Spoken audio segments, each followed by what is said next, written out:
Venez, divin Messie, nous rendre espoir et nous sauver.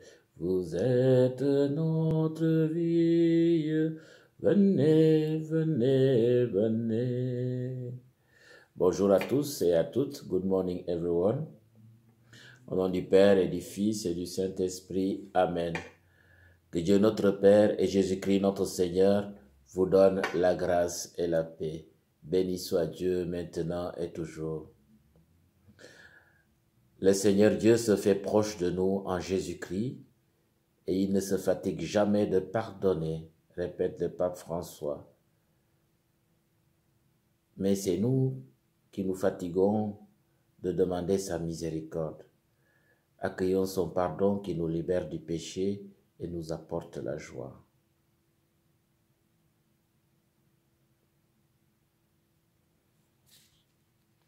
Prions le Seigneur.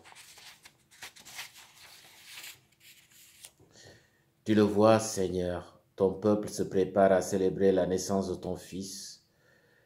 Dirige notre joie vers la joie d'un si grand mystère, pour que nous fêtions notre salut avec un cœur vraiment nouveau, par Jésus-Christ, ton Fils, notre Seigneur et notre Dieu, qui vit et règne avec toi l'unité du Saint-Esprit, maintenant et pour les siècles des siècles. Amen. Alléluia, Alléluia. L'Esprit du Seigneur est sur moi. Il m'a envoyé porter la bonne nouvelle aux pauvres. Alléluia, Alléluia. Le Seigneur soit avec vous et avec votre esprit. Évangile de Jésus-Christ selon Saint Jean. Gloire à toi, Seigneur.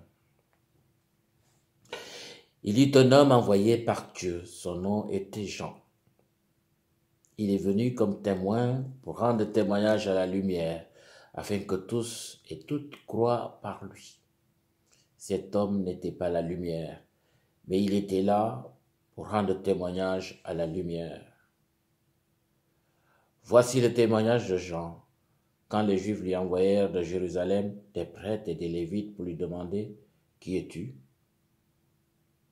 Il ne refusa pas de répondre. Il déclara ouvertement « Je ne suis pas le Christ ». Il lui demande « Alors, qu'en est-il? Es-tu le prophète élu » Il répondit « Je ne le suis pas. » « Es-tu le prophète annoncé » Il répondit « Non. » Alors ils lui dirent « Qui es-tu » Il faut que nous donnions une réponse à ceux qui nous ont envoyés. « Que dis-tu sur toi-même » Il répondit « Je suis la voix de celui qui crie dans le désert. Redressez le chemin du Seigneur, comme a dit le prophète Isaïe. » Alors, ils avaient été envoyés de la part des pharisiens. Ils lui posèrent encore cette question. « Pourquoi donc baptises-tu si tu n'es ni le Christ, ni Élie, ni le prophète ?» Jean leur répondit, « Moi, je baptise dans l'eau. Mais au milieu de vous se tient celui que vous ne connaissez pas. C'est lui qui vient derrière moi, et je ne suis pas digne de délier la croix de sa sandale. » Cela s'est passé à Béthanie, de l'autre côté du Jourdain, à l'endroit où Jésus baptisait. Acclamons la parole de Dieu. Louange à toi, Seigneur Jésus. Bien, chers fidèles, chers amis, bienvenue, bonjour. L'Église, en ce 3e dimanche de l'Avent, est joyeuse de la prochaine venue de notre Seigneur. Oui, Noël s'en vient, et dans cette attente, les textes lus et médités de ce dimanche nous invitent à exploser de joie, car la présence du Sauveur est proche. Sa proximité est imminente. Avec Jean-Baptiste, nous sommes au désert pour écouter son message, afin de pouvoir identifier celui qui vient nous sauver. Hey, il arrive, et foules sont là. Oui, Jean-Baptiste fait le porte-parole, la voix de celui qui crie sa venue. avec les Juifs de son époque, nous languissons de sa présence. Oui, pourquoi cette joie? Parce que celui qui vient va guérir les cœurs brisés, nos cœurs brisés, libérer les captifs, les prisonniers. Il sera vêtu du manteau de la justice. Il sera la source des bienfaits multiples pour nous autres. Jean-Baptiste mobilise toute son énergie pour se faire entendre et nous invite à la conversion, à vivre selon les droits chemins. Il propose un baptême de conversion comme signe d'adhésion et d'engagement à ce projet de Dieu de nous sauver en Jésus-Christ qui s'en vient. Il oriente les regards vers le vrai Messie. Oui, lui n'est pas ni Élie ni le Christ. C'est clair pour lui. Il nous invite à faire le vide en nous pour faire place à celui qui vient. Pour Isaïe, le Sauveur va rendre à tous et à toutes la dignité d'enfants de Dieu que nous avons perdue. C'est quand même quelque chose, hein? Voyons, c'est merveilleux. N'est-ce pas là une raison de nous réjouir quand nous entendons ces nouvelles, Jean-Baptiste, Isaïe qui s'en vient? Oui, parce que les Thessaloniciens sont devenus chrétiens.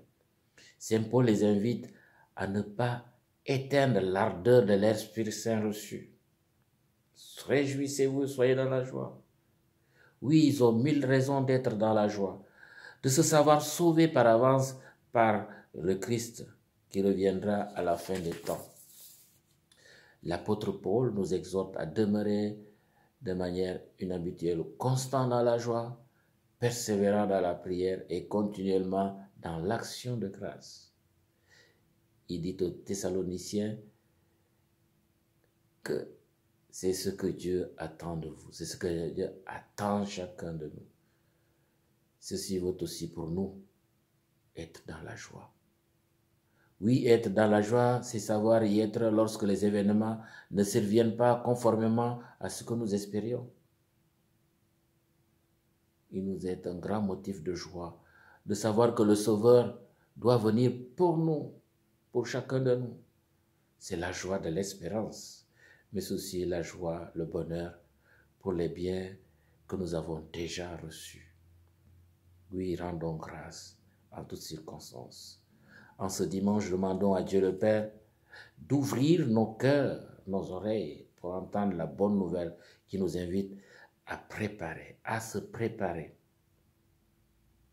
à recevoir le Christ. Comme Jean-Baptiste, mettons à profit notre vocation de prophète reçu lors de notre baptême. Soyons les témoins de sa présence dans nos milieux de vie, au cœur des difficultés de notre époque. Oui, le Christ qui vient et qui est déjà venu sera toujours notre joie. La joie qui nous anime maintenant, demain et pour toujours. Bon dimanche, bonne semaine, portez-vous bien. Que Dieu Tout-Puissant vous bénisse, le Père, le Fils et le Saint-Esprit. Amen.